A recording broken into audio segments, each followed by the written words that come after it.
यदि विश्वास है तो पत्थर से भी भगवान प्रकट हो जाते हैं, और विश्वास नहीं है तो मंदिर में ठाकुर के सामने खड़े होकर भी हम उनका अनुभव नहीं कर पाते। तो वास्तविक जीवन का फल तो वो भक्ति है, वो हम माध्यम कोई भी बना लें, लेकिन मंजिल तो ठाकुर से मिलना है। ये आप छोटे छोटे दुकानों में भी देख रहे हैं, प्रोडक्ट बन रहे हैं, उनके ऊपर लेबलिंग भगवान की तस्वीरों की हो रही है, पैरों में गिर रहे हैं। ये स्वयं अपने विवेक की बात है कि हम अपने धर्म को, अपने भगवान का हम कितना सम्मान कर रहे हैं।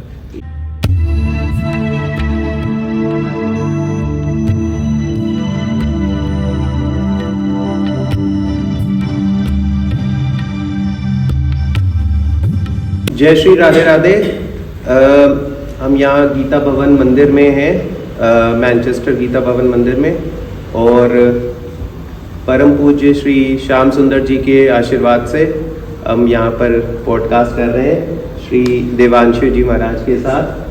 देवांशु जी महाराज राधा रमन मंदिर वृंदावन के मुख्य पुजारी हैं, और इनके 18 जनरेशन है इनकी, 38th जनरेशन है इनकी, जो राधा रमन मंदिर की जब स्थापना हुई थी उससे। तो इनसे आज कुछ चर्चा की जाएगी। जय श्री कृष्ण। महाराज जी कुछ अपने बारे में बताएं आप।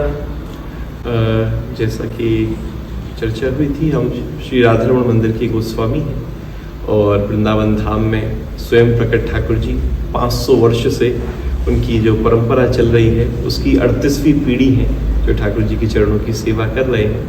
और गुरुदेव की कृपा से और उस परंपरा की कृपा से सब विश्व में, भारत पे जहाँ जहाँ ठाकुर जी की कृपा होती है, ठाकुर जी के हरिनाम के प्रचार के लिए जाते हैं, और भागवत कथा के माध्यम से, भगवत गीता के माध्यम से उसका सब जगह प्रचार करते हैं। बहुत सुंदर।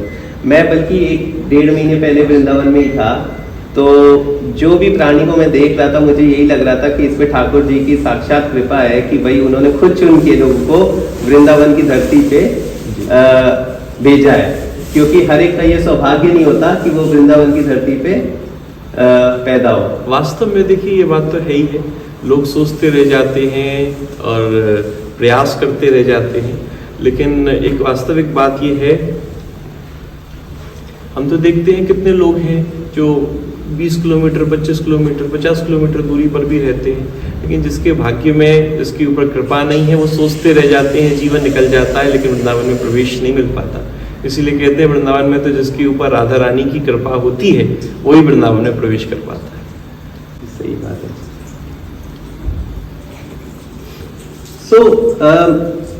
एक प्रश्न मेरे माइंड में आता है स्वामी जी, कि लोग जो श्री कृष्ण भक्ति की तरफ अग्रसर हो रहे हैं, उसमें एक तो श्रीमद् भागवत है जो श्री कृष्ण जी की पुराण कहा जाता है, और भगवत गीता है। तो श्रीमद् भगवत गीता और श्रीमद् भागवत में काफी बार हम लोग कंफ्यूज हो जाते हैं कि मतलब हमें लगता है ये एक ही चीज है, लेकिन तो आप इसके बारे में कुछ बताएंगे कि ये दोनों में क्या अंतर है। जब हम भगवत गीता की बात करते हैं, श्रीमद् भगवत गीता, तो महाभारत के युद्ध में जो भगवान श्री कृष्ण ने 700 श्लोकों के रूप में अर्जुन को जो उपदेश दिया है, वो भगवत गीता है, जो आप महाभारत में हम श्रवण करते हैं, और उसी का एक अंग वो भगवत गीता के 700 श्लोक हैं, जो भगवान ने संदेश अर्जुन को 700 श्लोकों के रूप में दिया है। और जब हम भागवतम की बात करते हैं, श्रीमद् भागवत महापुराण, जब उसकी चर्चा करते हैं, तो उसमें भगवान की समस्त लीलाओं का वर्णन उसमें होता है। वेदव्यास जी के माध्यम से श्रीमद् भागवत का निर्माण किया गया। भगवत गीता में 700 श्लोक हैं, भागवतम में 18,000 श्लोक हैं। उसमें भगवान के समस्त अवतारों की कथा, भगवान के समस्त भक्तों की कथा, और उसके बाद भगवान की जितनी सुंदर सुंदर समस्त लीलाएं हुई हैं, उन लीलाओं को प्रकट किया है। क्योंकि वेदव्यास जी ने वेदों को 4 भागों में विभक्त किया, महाभारत की रचना करी, लेकिन फिर भी उनके मन में सेटिस्फेक्शन नहीं हुआ, संतोष नहीं हुआ, वो सोच रहे थे कुछ कमी रह गई।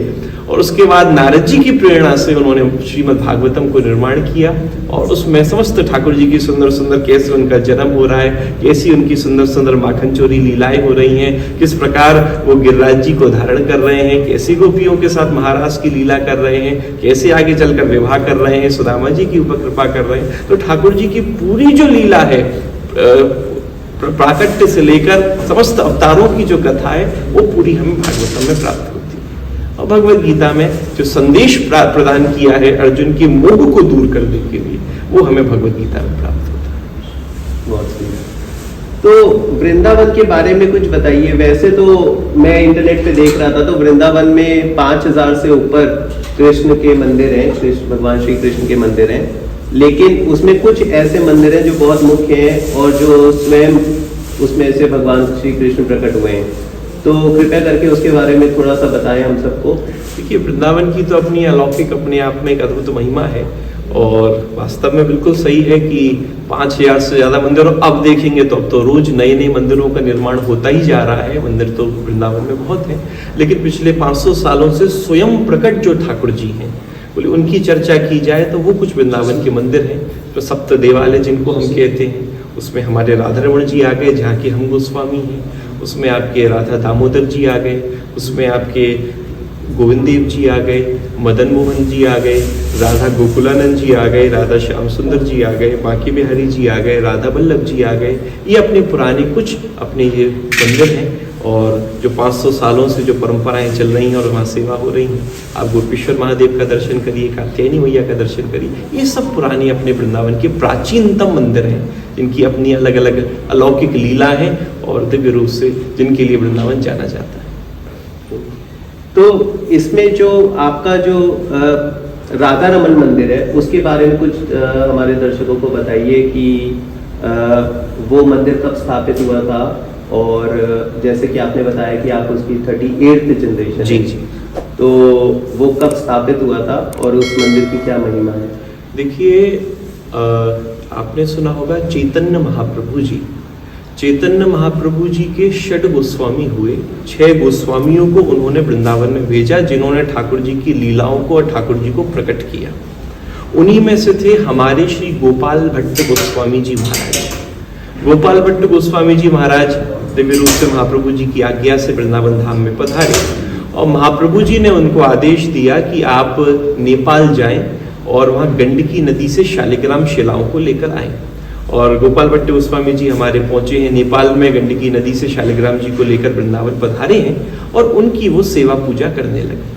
जब वो उनकी सेवा करते थे और मंदिरों में दर्शन करने जाते थे, जब तक और ठाकुर जी के विग्रह प्रकट हो चुके थे, जैसे गोविंद देव जी हो गए, गोपीनाथ जी हो गए, मदन मोहन जी हो गए, तो वहां दर्शन करने जाते थे। तो वहां देखते थे कि वहां के जो गोस्वामी हैं जो तो ठाकुर जी का बड़ा सुंदर श्रृंगार कर रहे हैं, बड़ी सुंदर पोशाक धारण करा रहे हैं, बांसुरी धारण करा रहे हैं। तो उनके अंदर ये भावना जागृत हुई कि देखो भैया, काश मेरा भी ऐसा सौभाग्य होता कि मैं भी अपने ठाकुर का श्रृंगार कर सकता। तो उनके ठाकुर जी तो शालिग्राम की बटिया के रूप में, शालिग्राम के रूप में थे। तो ये भावना जागृत होती कि काश मेरे ऊपर भी प्रभु कृपा करें और मैं उनका श्रृंगार कर सकूं, मैं भी उनको पोशाक धारण करा सकूं, विग्रह के रूप में, मूर्ति के रूप में वो प्रकट हो। तब वो गोविंद देव जी जाते थे, तो बड़ा सुंदर इसमें भाव आता है। तो गोविंद देव जी के जब दर्शन करते थे तो उनके मुखमंडल को देखकर उनके अंदर भावना आती थी, कभी मेरे ठाकुर प्रकट होंगे ना तो उनका मुख गोविंद देव जी जैसा हो। उनके जब गोपीनाथ जी जाते थे और उनके वक्षस्थल का दर्शन करते थे तो भावना आती थी मेरे ठाकुर के जब वक्षस्थल हो वो गोपीनाथ जी जैसे हो। जब मदन मोहन जी दर्शन करने जाते थे और उनके चरण कमलों को देखते थे तो भावना आती थी कि मेरे ठाकुर के चरण कैसे हो, बोले मदन मोहन जी जैसे। और इस प्रकार भावना उनके अंदर बढ़ती गई। एक दिन नृसिंह चतुर्दशी आई, जिस दिन भगवान नृसिंह खंबे को फाड़ के प्रकट हुए थे। तो उस दिन उनके अंदर भावना आई, वो श्रीमद् भागवत का पाठ कर रहे थे और प्रहलाद चरित्र को ही पढ़ रहे थे। तो उस दिन उनके अंदर भावना आई कि प्रभु, आप प्रहलाद के लिए खंबे को फाड़कर प्रकट हो सकते हो, तो मेरे लिए शालिग्राम शिला में से प्रकट नहीं हो सकते। उस दिन इतना रात्रि भर वो संकीर्तन करते रहे, नेत्रों से अश्रुधारा बहाते रहे कि मेरे लिए आप खंबे में से प्रकट नहीं हो सकते, हे राधारमण, हे मधुसूदन, मेरे ऊपर कृपा करो। और कहते कहते वो मूर्छित हो गए। और अगले दिन वैशाख पूर्णिमा वाले दिन उनको जब होश आया तो एक छोटी सी लकड़ी की पेटी थी जिसमें वो शालिग्राम जी को रखते थे। वो पेटी को जैसे ही उन्होंने देखा है और खोला है तो उस पेटी में जहां पर शालिग्राम जी रखे हुए थे उस स्थान पर हमारे राधा रमन लाल जी लेटे हुए थे। तो दुनिया का पहला ऐसा विग्रह है जो दिव्य रूप से इतना फाइन शालिग्राम शिला से ठाकुर जी का जो विग्रह वहां पर प्रकट हुआ है, और ऊपर से नीचे तक ठाकुर जी के एक एक उंगली की एक एक नाखून का ठाकुर जी का दर्शन किया जा सकता है। और हमारे बिल्कुल द्वादश अंगुल के छोटे से ठाकुर जी हैं, बड़ा सुंदर उनके आनंद की सीमा ना रही, और दिव्य रूप से 1542 में ठाकुर जी का प्राकट्य हुआ है। उसके साथ एक लीला और जुड़ी कि जब ठाकुर जी प्रकट हुए तो उनको प्रथम बार भोग लगाने के लिए गोपाल भट्ट गोस्वामी जी ने जो अग्नि जलाई है, वो पिछले 500 वर्षों से आज तक वो अखंड अग्नि मंदिर में जल रही है। उसी अग्नि के ऊपर मंदिर का पूरा प्रसाद तैयार किया जाता है। लोग कहते हैं कि बोले और सब जगह आप जाते हो, बाहर से बाजार से मिठाई लेते हो, आप देते हो, मंदिर में भोग लगाइए, लेकिन हमारे राधारमण जी में जो उस अग्नि के ऊपर प्रसाद तैयार होता है वही ठाकुर जी को भोग लगता है। बाहर से कुछ मंदिर में नहीं आता, और अखंड अग्नि आज तक जल रही है। उसी से ठाकुर जी की सब आरती आदि सब व्यवस्था उसी अग्नि पर होती है, और वही परंपरा जो 500 सालों से चली आ रही है, उसी की हम आज 38वीं पीढ़ी है जो ठाकुर जी की सेवा कर रहे हैं। तो ये मतलब आस्था का एक साक्षात एग्जाम्पल है कि भाई अगर मन में आस्था हो तो शालिग्राम में भी वास्तव बिल्कुल आस्था, और सबसे बड़ी बात उसके साथ विश्वास। भगवान यही तो कह रहे, बोले मैं कहां पर बैठा हूं, बोले मैं तुम्हारे विश्वास में बैठा हूं। यदि विश्वास है तो पत्थर से भी भगवान प्रकट हो जाते हैं, और विश्वास नहीं है तो मंदिर में ठाकुर के सामने खड़े होकर भी हम उनका अनुभव नहीं कर पाते। इसलिए ठाकुर जी तो अपने विश्वास में बैठे हुए हैं। तो विश्वास जब भक्त के अंदर आता है, और उसी विश्वास से भगवान उनके जीवन में प्रकट हो जाते हैं। तो हमारे ठाकुर जी तो विश्वास भी प्रकट कर रहे हैं, और वहां तो रोज ठाकुर जी अपने चमत्कार भी दिखा रहे हैं। तो यहाँ तो ठाकुर जी की ऐसी लीला चल रही है, उनका जब दर्शन करें तो रोज ठाकुर जी को आप अभी दर्शन कर रहे हैं, फोटो खिंच रही है, डेली उनके एक्सप्रेशंस चेंज हो रहे हैं। उनकी आप दंतावली देखोगे, कभी आप दर्शन कर रहे हो, फोटो आई तो उनके 2 दांत दिख रहे हैं, थोड़ी देर बाद देखा तो थोड़े और मुस्कुरा रहे हैं, उनके 4 दंतों का दर्शन हो रहा है, फिर देख रहे हैं बिल्कुल गंभीर, बिल्कुल चुप है। तो उनके एक्सप्रेशंस निरंतर चेंज हो रहे हैं। तो स्वयं ठाकुर ही वहां पर बैठकर स्वयं, इसीलिए कहा गया कि वास्तव में यदि ये प्रश्न मन में आए कि श्री कृष्ण कैसे थे, तो जाकर राधारमण जी के सामने खड़े हो जाए। एग्जैक्ट जो श्री कृष्ण थे वो ऐसे थे। बहुत सुंदर, बहुत सुंदर। मतलब आप बोल रहे थे और मेरे मन में उनकी प्रतिमा अंदर अंदर बन रही थी। तो लेकिन मतलब वैसे सृष्टि के कण कण में भगवान श्री कृष्ण विराजमान है, लेकिन इसमें कोई संदेह नहीं है कि अगर आप वृंदावन गए तो आपको हर जगह श्री कृष्ण दिखेंगे। 3 साल के 2 साल के छोटे बालक से लेके 80 साल के वृद्ध आदमी के हाथ में माला होगी, तुलसी की माला, और वो बस श्री कृष्ण नाम जब चलता रहता है, निरंतर चलता रहता है। तो बहुत ही अद्भुत महिमा है भगवान श्री कृष्ण की। और मेरी आप सबसे यही प्रार्थना रहेगी कि जब भी कभी मौका मिले जीवन में तो वृंदावन धाम जरूर जाएं। भले ही आप 3 दिन के लिए जाएं, 4 दिन के लिए जाएं, लेकिन जरूर जाएं। एक बार आपके कदम वृंदावन धाम में जरूर पड़ने चाहिए इस जीवन काल में।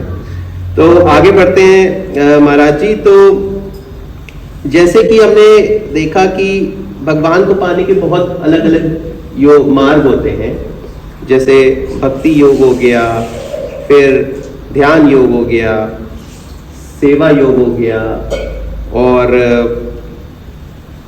तो इसमें आपके हिसाब से क्या सही मार्ग होना चाहिए, या इन सब सारे मार्गों से हम भगवान को प्राप्त कर सकते हैं, और इनका क्या क्रम है? देखिए, ये तो अपने अपने इंडिविजुअल के ऊपर निर्भर करता है कि उसकी स्थिति क्या है।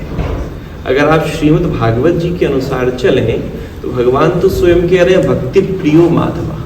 बोले भगवान का सबसे प्रियतम क्या है? बोले सबसे प्रिय तो भक्ति ही है। लेकिन 2 चीजें हैं, एक है ज्ञान और एक है भक्ति। तो बिना ज्ञान के भक्ति भी नहीं प्राप्त हो सकती। लेकिन हम सोचते हैं कि ज्ञान ही हमारी जीवन की मंजिल है, ज्ञान ही हमारी जीवन की डेस्टिनेशन है। लेकिन ज्ञान केवल एक मार्ग है, डेस्टिनेशन तो जीवन की भक्ति ही है। जैसे आप चम्मच से, स्पून से फल को खाते हैं, तो स्पून का सहारा लेकर फलों को खाया जा सकता है, स्पून को नहीं खाया जाता। डेस्टिनेशन तो आखिर मंजिल तो भैया वो फल को खाना है। तो वास्तविक जीवन का फल तो वो भक्ति है। वो हम माध्यम कोई भी बना लें, सहारा कोई भी ले लें, आपको किसी स्टेट में किसी देश में जाना हो, आप शिप से जाओ, आप गाड़ी से जाओ, आप फ्लाइट से जाओ, ये ऑप्शन आपके पास है, लेकिन मंजिल तो ठाकुर से मिलना है। एक नदी निकलती है तो उसकी मंजिल क्या है? बोले समुद्र से मिलना है।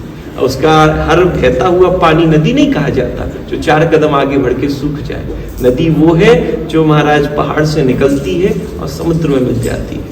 ऐसा ही जीव है, उसकी उत्पत्ति, उसका उद्गम कहीं हुआ हो, किसी जाति में हुआ हो, किसी स्थान पर हुआ हो, किसी आश्रम में हुआ हो, लेकिन उसकी उत्पत्ति कहीं हुई हो, लेकिन उसका समागम तो ठाकुर के चरणों में ही होना चाहिए। भगवान के चरणों में किस माध्यम से हम ध्यान के माध्यम से पहुंच रहे हैं, हम योग के माध्यम से पहुंच रहे हैं, वो एक अलग अलग स्तर हो सकते हैं, लेकिन जीवन की सर्वोत्तम और कलयुग में यदि उपस्थिति है तो वो केवल भक्ति की है कि जितनी सरलता के साथ ठाकुर उस भक्ति से, उस नाम से हमारे पास और हमारी ऊपर कृपा करते हैं, वो और साधनों से नहीं कर पाते। इसीलिए कहा गया यत्फलम नास्ति तपसा न योगेन समाधिना तत्फलम लभते सम्यक कलो केशव कीर्तना। हर युग के हिसाब से अलग अलग महाराज तरीके बताए गए। कलयुग में क्या है? बोले जो फल अनेक प्रकार के योग करने से, व्रत करने से, अनुष्ठान करने से, तीर्थाटन करने से, अपने शरीर को कष्ट देने से जो फल प्राप्त होता था, वो कलयुग में केवल और केवल कृष्ण नाम लेने से प्राप्त हो जाता है। इसीलिए समय की बात है और ठाकुर जी की सबसे सरल और सबसे सहज रूप से उनको प्राप्त करने का माध्यम भक्ति ही। बहुत ही सुंदर, बहुत ही सुंदर। तो एक आजकल हम देख रहे हैं महाराज जी की जो युवा पीढ़ी है उसकी बहुत अध्यात्म की तरफ रुचि बढ़ रही है, जो बहुत अच्छी बात है। लेकिन काफी बार हम देखते हैं कि वो वस्त्र में श्री कृष्ण की मूर्ति बनी, फोटो बनी है, या श्री राम की, प्रभु श्री राम की बनी है, या इस तरह का कुछ वो कर रहे हैं। तो क्या आपको लगता है वो सही है कि मतलब? देखिए, हम जब ये स्थिति को देखते हैं, सबको एक साथ देख रहे हैं और इंडिविजुअल देखने के अपने अपने तरीके।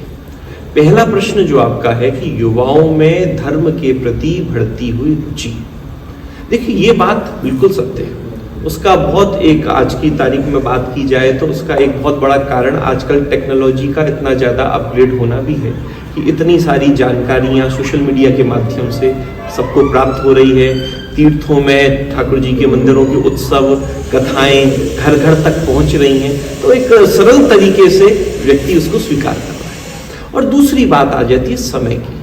पहले की तुलना में और आज की तुलना में बात की जाए तो पहले समय जो था बहुत स्लो था। व्यक्ति सोचता था कि मुझे ये प्राप्त हो जाए, ये प्राप्त हो जाए तो शायद मुझको खुशी मिल जाए। तो उसको अचीव करने के लिए कि घर हो, बढ़िया परिवार में सेटअप हो जाए, बढ़िया मैं एक स्थिति तक पहुंच जाऊं, वहां तक अचीव करते करते वो 50 साल, 60 साल, 65 साल हो जाता था। फिर वहां पर वो रियलाइज करता था कि मैं सोचता था ये सब मिलकर मुझे वो खुशी मिलेगी, वो मन की शांति मिलेगी और मैं अच्छा फील करूंगा। वो मिल तो सब गया, लेकिन वो सब टेम्पररी खुशी थी, कुछ समय मिली, फिर वो वैसा का वैसा ही। तो जो रियलाइजेशन उसको 60 साल 65 साल में होता था, नहीं वो शायद शांति, वो मन की प्रसन्नता कहीं और है, फिर वो डाइवर्ट होता था स्पिरिचुअलिटी की तरफ। इसीलिए आप पहले देखते थे 55 साल 60 साल वो लोग ज्यादा कथाओं में, मंदिरों में, तीर्थों में दिखाई देते थे। अब लाइफ इतनी फास्ट हो गई है कि 30 साल का 32 साल के लड़के ने सब अचीव कर लिया, बढ़िया से बढ़िया गाड़ी भी खरीद ली, बंगला भी खरीद लिया, वर्ल्ड टूर भी कर रहा है, सब कर लिया। तो जो रियलाइजेशन उसको 60 साल 65 साल में हो रहा था, आज 30 साल में वो सब देख चुका। तो वो अनुभव आज कर रहा है कि वो मजा वहां नहीं है, कहीं और है। फिर वो ढूंढता है कहां पर है, और जहां वो जुड़ जाता है और फिर उसको जब रस आने लगता है, आनंद आने लगता है, तो उस ओर वो जुड़ जाता है। तो इसीलिए एक बहुत बड़ा रुझान आ रहा है, रियलाइजेशन लोगों को हो रहा है, समझ रहे हैं अनुभव को, एक पॉजिटिविटी महसूस कर रहे हैं, और उसका एक परिणाम है। साथ साथ एक चीज और है, समय के अनुसार हम एक शब्द कहें शो ऑफ, तो सोसाइटी में साथ में चल रहा है। सब ऐसे नहीं है, लेकिन फिर भी बहुत ऐसे हैं जो जिनका आंतरिक रूप से उतना भक्ति भाव या विश्वास श्रद्धा है कि नहीं, वो नहीं कहा जा सकता, लेकिन ऊपर के दिखावे पर जोर जाता है। तो इसीलिए चीजें हो जाती हैं कि वहां पर थोड़ा सा व्यक्ति उलझ जाता है। आप मंदिर में आ रहे हो, वृंदावन राधा रमण जी के दर्शन करने आ रहे हो, बाकी बिहारी दर्शन करने आ रहे हो, तो उस समय भी आप कई बार दुनिया से ज्यादा कनेक्ट हो जाते हो, उनसे कनेक्ट नहीं हो पाते। वहां भी हम केवल अपनी रील बनाने में और अपनी वीडियो बनाने में ज्यादा उलझ जाते हैं। वहां पर जो बैठकर वो जो उसका अनुभव करने का जो एक्सपीरियंस है, उससे हम वंचित हो जाते हैं। तो चीजें ये हो जाती है, दुनिया को दिखाने के लिए हम पहुंच गए, तो वो वाला पार्ट भी है, वो भी हो रहा है, लेकिन बस प्रयास ये होना चाहिए कि जहां पर है उसका 100% उस समय का और उस जगह का हम यूटिलाइज कर सके, उसका लाभ ले सकें, ये सबको प्रयास करना चाहिए। और जो आपने टी शर्ट और इन सब का कहा, तो देखिए ये बात तो वास्तव में सम्मान, प्रतिष्ठा, श्रद्धा की बात है कि आप हमारे ठाकुर जी हैं, विग्रह, आप राधा रमण जी की भी हम यदि जहाँ से जुड़े हैं वहाँ की चर्चा करें, वहाँ तो अपरस की सेवा है। वहाँ हम जब सेवा में जाते हैं, कोई हमें स्पर्श भी कर ले, तुरंत उतर के स्नान करके वस्त्र बदल के फिर जाना पड़ता है। किसी को स्पर्श भी अपने ही परिवार के किसी व्यक्ति को नहीं कर सकते जब अपरस में होते हैं। तो हम ऐसे ठाकुर जी के विग्रह की चर्चा करते हैं, ऐसी भगवान की बात करते हैं, फिर उनको हम टी शर्टों पे, फिर उनको शर्टों पे उनके विग्रह को, फिर वही हम फेंक रहे हैं बाथरूम में, फिर वो धुलाई हो रही है, कहाँ वो जा रहा है। तो ये सब चीज़ अपने विचार वाली बात है। ये आप छोटे छोटे दुकानों में भी देख रहे हैं, प्रोडक्ट बन रहे हैं, उनके ऊपर लेबलिंग भगवान की तस्वीरों की हो रही है, पैरों में गिर रहे हैं। ये स्वयं अपने विवेक की बात है कि हम अपने धर्म को, अपने भगवान का हम कितना सम्मान कर रहे हैं। तो ये तो विचार वाली बात है और उस पर जरूर विचार करना चाहिए और उस पर सुधरना चाहिए। बहुत अच्छा बताया आपने, क्योंकि इस बात से तो मैं भी सहमत नहीं हूँ कि आप अपने कपड़ों में भगवान की आकृति बनी हो या फोटो छपी हो। उससे क्या होता है कि भाई वॉशिंग मशीन में जा रहा है कि इन कपड़ों के साथ वो धुल रहा है, तो वो तिरस्कार होता है एक तरह से। तो अगर वो आपके भगवान है, आप उसको दिल से मानते हो, तो आप ये नहीं चाहोगे कि उनका किसी भी तरह से तिरस्कार हो। बिल्कुल सही। तो बाकी ठाकुर जी तो हर कण में, वो तो खैर कण में विराजमान है ही है, तो जब विग्रह के रूप में है तो बिल्कुल बिल्कुल आपकी बात सही। तो आप क्या बोलना चाहोगे जो अभी यंग पेरेंट्स हैं, जिनके मतलब छोटे छोटे बच्चे हैं 4-5 साल के, और वो थोड़ा थोड़ा अध्यात्म की तरफ तो बढ़ तो रहे हैं, लेकिन कहीं ना कहीं उनको एक मार्गदर्शन चाहिए कि भाई क्या किया जाए जिससे कि अपने बच्चों को भी उस मार्ग पे अग्रसर कर सकें। तो आप कुछ बताना चाहोगे उन्हें? देखिए, सबसे आवश्यक बात है आज की तारीख में कि सबसे पहले बच्चों को यह इस तरीके से तैयार करना चाहिए कि उन्हें जीवन में सबसे पहले हम अंदर से मजबूत बना सकें। तो उसकी शुरुआत किससे होती है? उसकी शुरुआत होती है नो से, ना से। बच्चे को बचपन से न सुनने की आदत होनी चाहिए। हमारे सदगुरुदेव इस बात को कहते थे, train your mind to accept no. आज होता क्या है बच्चों के साथ, हम उनकी पहले के समय में और अब में फर्क आ गया, हम उनकी हर डिमांड को फुलफिल करने के लिए दौड़ रहे हैं। हर चीज में वो ये कह रहा है, जिस पे उंगली लग रहा है हम उसको कर रहे हैं, क्योंकि हम ज्यादा उसको खींचना नहीं चाहते, हम बिजी हैं। उसने कहा ये ले लो, उसको हमने केवल पैसों में उसको उतार दिया। तो हम बच्चे के अंदर ना सुनने की आदत खत्म हो गई। जब वो आगे बड़ा हुआ और हम पेरेंट्स उसकी हर बात में हाँ कर सकते हैं, सोसाइटी हाँ नहीं करेगी। जब वो 20 साल का, जब वो 22 साल का, जब वो 25 साल का होता है, सोसाइटी से ना सुनता है, तब वो अंदर से इतना कमजोर हो चुका होता है कि उस ना को एक्सेप्ट नहीं कर पाता। आप इसीलिए देखते हो कि नए नए युवाओं में डिप्रेशन के केस हो रहे हैं, स्ट्रेस लेवल इतना बढ़ता चला जा रहा है, सुसाइड केस इतने बढ़ रहे हैं। वो उस ना को एक्सेप्ट ही नहीं कर पा रहे हैं कि हमसे ना कैसे बोल दिया, हमें कैसे नकार दिया, क्योंकि हमने अंदर से शुरुआत से इतना कमजोर बना दिया। हमने उन्हें जीवन में इंतजार करना नहीं सिखाया। एक शब्द हमारा शास्त्र जहां से शुरू होता है, जब हम बात करते हैं धर्म की, और धर्म की यदि हम परिभाषा करें तो उसके धर्म के लक्षण बताए, धृति, क्षमा, दमस्तेयम, शौच, इंद्रिय निग्रह, धीर, विद्या, सत्यम, अक्रोध, दशकम धर्म लक्षण। धर्म के 10 लक्षण बताए, उसमें सबसे पहला लक्षण क्या है? धैर्य, पेशेंस। आज पेशेंस ही हम बच्चों को नहीं सिखा रहे। बच्चों में धैर्य खत्म होता जा रहा है। छोटी छोटी बात में वो इतने पागल हो जाते हैं कि मतलब कौन सी बात हो गई। पहले की तुलना में भी चर्चा भी चल रही थी, और अब की तुलना में कितना बड़ा अंतर आ गया। आप किसी को पत्र भेजते थे, लेटर भेजते थे, आज चिट्ठी भेज रहे हो, 20 दिन बाद सामने पहुंच रही है, और उसके बाद वो सामने से संदेश भेज रहा है, 1 महीने बाद आपके पास संदेश आ रहा है कि हाँ भैया सामने वाला ऐसा है। आज आप तुरंत व्हाट्सअप करते हो, कुछ सेकंड्स में सामने वाले के पास मैसेज चला जाता है। उसमें भी नेटवर्क बिजी आ रहा हो, कोई प्रॉब्लम हो, मैसेज न जा पाए, आप इतने गुस्सा हो जाते हो कि 4 गालियां आप टेलीकॉम कंपनी को दे देते हो कि फोन उठाकर हम जमीन पर फेंक दें। क्या हो रहा है? हम जितना अंदर से हमारा धैर्य खत्म होता जा रहा है। और हमारे सदगुरुदेव महाराज हमेशा कहते थे, जिसके जीवन में पेशेंस नहीं है उसे पेशेंट बनने से कोई नहीं रोक सकता। इसलिए धैर्य नहीं होगा तो भैया मरीज बनी जाओगे। तो बच्चों के अंदर सबसे पहले पेशेंस सिखाएं, न सुनने की आदत सिखाएं, और शुरुआत से अपने धर्म के साथ, अपनी संस्कृति और संस्कार के साथ जोड़ें। शुरुआत में हम बहुत ढीले पड़ जाते हैं, केवल दुनिया के तामझाम में, शो ऑफ में, दिखावट में लगे रहते हैं। बच्चे वही अडॉप्ट करते हैं। आफ्टर 15, आफ्टर 16, आफ्टर 18 हम कोशिश करते हैं कि वह हम उसको धर्म में प्रवृत्त करें, कि हम उसे मंदिर लेकर जाएं, कि वो कथा में बैठे। लेकिन जब बच्चा 5 साल का, 4 साल का, 8 साल का है, उस समय उसकी जिंदगी में आप प्रायोरिटी पर हो। लेकिन एक समय के बाद जब वो 12 साल, 15 साल का हो जाता है, तब उस प्रायोरिटी लिस्ट से आप पीछे जा चुके हो। अब उसकी प्रायोरिटी उसका फ्रेंड सर्किल है, उसका स्कूल है, उसकी बाकी दुनिया है। फिर उनकी बात से वो ज्यादा जल्दी इंप्रेस होता है, आपकी बात से नहीं होता।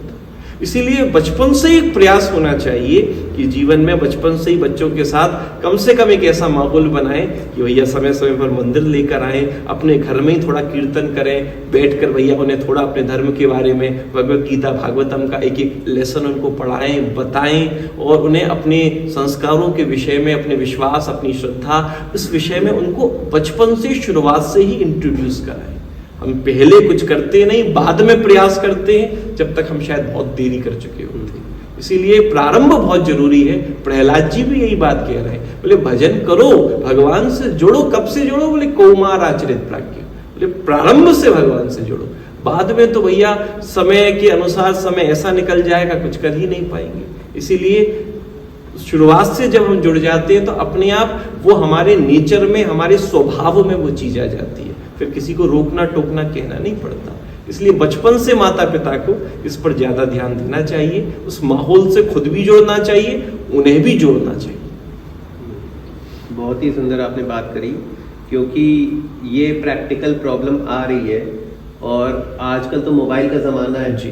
तो क्या होता है कि बच्चा खाना नहीं खा रहा तो हमने मोबाइल पकड़ा दिया, है ना। परेशान कर रहा है, हमें काम नहीं करने दे रहा तो मोबाइल पकड़ा दिया। अब वो मोबाइल पे क्या देख रहा है, क्या नहीं देख रहा, उसके हिसाब से उसका किस तरह का माइंड जा रहा है। और अगर हम अपनी बात करें, जब हम लोग छोटे थे तो हम लोगों के सामने तो ये सब सुविधा ही नहीं थी, तो हम लोग खेल कूद में ज़्यादा लगे रहते थे जी। लेकिन आजकल के बच्चे बस मतलब बिल्कुल बिल्कुल सही कह रहे हैं। उसका बहुत बड़ा एक कारण ये भी रहा कि मोबाइल वगैरह तो पहले थे भी नहीं, लेकिन पहले जॉइंट फैमिली होती थी। पूरा परिवार एक साथ होता था। उनके माता पिता हैं, दादा दादी हैं, और वास्तविक संस्कार मिल रहे हैं वो दादा दादी से मिल रहे हैं। दादी बैठी हैं, बाबा बैठे हैं, वो उनको अपनी कथाएं, अपनी बातें, अपने संस्कार, वो अपना अनुभव उनके साथ शेयर कर रहे हैं। तो उन्हें वो संस्कार वहाँ से वो मिलते थे, बचपन से वो देख रहे थे। धीरे धीरे जैसे समय निकलता गया, वो जॉइंट फैमिली खत्म होती जा रही है, न्यूक्लियर फैमिली होती चली जा रही है। माता पिता दोनों वर्किंग हैं, बच्चों के लिए टाइम ही किसी के पास नहीं है। तो बस वही है कि अब जब बच्चों के पास टाइम नहीं है तो वो किसको देखेगा? जब उन्हें कोई समय ही नहीं दे रहा था वो दुनिया को देखेगा। फिर तीसरी, अब ये वाइल्ड फैमिली जो आप देख रहे हो, सब एक परिवार, एक बैठा तो है एक डाइनिंग टेबल पे, लेकिन सब अपने अपने फोनों में लग रहे हैं, किसी को किसी से कोई मतलब ही नहीं। और पहले से थोड़ा सा कहा जाए तो माताएं भी पहले थोड़ा सा ज्यादा हार्ड वर्किंग थी। बच्चा नहीं खा रहा है, पीछे पीछे दौड़ रही हैं, खा ले खा ले खा ले। अब एक बड़ी सुविधा, वो झुंझुना सा मोबाइल मिल गया, आगे रख दिया, वो बच्चे को मतलब ही नहीं वो क्या खा रहा है, उसके मुंह में बस मशीन की तरह डाला जा रहा है, वो बस मशीन की तरह मुंह चला रहा है, उसका पूरा फोकस वहीं पर है। अन्न जा तो रहा है, अन्न लग नहीं रहा, क्योंकि हमारे शरीर में सारी स्थिति मन से जोड़ी गई है। अब मन से उसको स्वीकार कर रहे हो तब वो लग रहा है। मशीन की तरह उसका दिमाग, मन, मस्तिष्क तो उस मोबाइल में, कार्टून में लग रहा है, वो क्या उसको स्वीकार कर रहा है।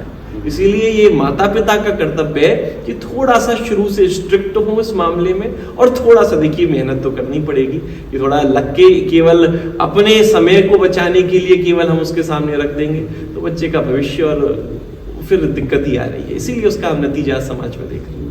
क्योंकि हमने ये काफ़ी देखा है कि हम लोग अपने बच्चे को इंजीनियर, डॉक्टर और अलग अलग प्रोफेशन में बनाने के लिए शुरू से बचपन से प्रयास करना शुरू कर देते हैं कि हम डॉक्टर हैं तो हमारा बच्चा डॉक्टर बने, तो उसके लिए ऐसे ऐसे वो पढ़ाई करें।